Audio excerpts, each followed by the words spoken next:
ব্যর্থ, কাজেই ব্যর্থ জীবন আর বয়ে নিয়ে যেতে চায় না। সেই কারণেই রেল লাইনের উপর ঝাঁপিয়ে পড়লেন খানাকুলের 22 বছরের যুবতী। তখন ট্রেন আরামবাগ স্টেশনে ঢুকছে, গতিও যথেষ্ট, সবাই দাঁড়িয়ে দাঁড়িয়ে হৈ হৈ করছে।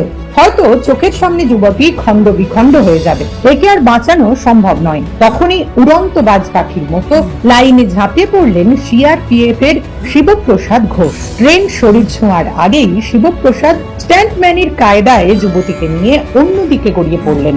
ভয়ে চোখ বুজে ফেলেছে সবাই। এরপরই রেল কর্মীরা ছুটে এলেন। শিবপ্রসাদ শরীরের একাধিক অংশে চোট পেলেও সুস্থভাবে উদ্ধার করা গেছে ব্যর্থ প্রেমিকাকে।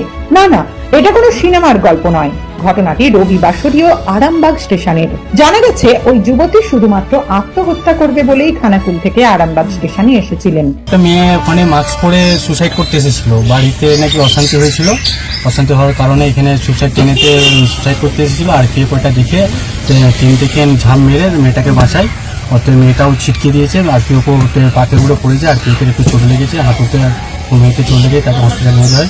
মেয়েটাকে নিয়ে যেয়ে আর কি পথে রাখা হয়েছে। এখন সূত্র থেকে জানা গেছে যুবতী 5 বছর আগে প্রথম প্রেমে ব্যর্থ হয়, তারপর থেকে সিঙ্গেল ছিল। কিছুদিন হলো দ্বিতীয় প্রেম তৈরি হয়েছিল। হঠাৎ করেই যুবতীর দ্বিতীয় সম্পর্কেও ব্রেকআপ ঘটে যায়।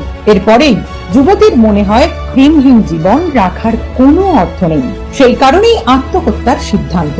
কিন্তু রাখে হরি তো মারেকে, দেবদূতের মতো শিবপ্রসাদ অসীম সাহসে তাকে বাঁচিয়ে দেয়। যদিও বর্তমানে শিবপ্রসাদ বাবু আরামবাগ মেডিকেল কলেজে চিকিৎসাধীন। যুবতীকে উদ্ধার করে তার পরিবারের হাতে তুলে দেওয়া হয়েছে।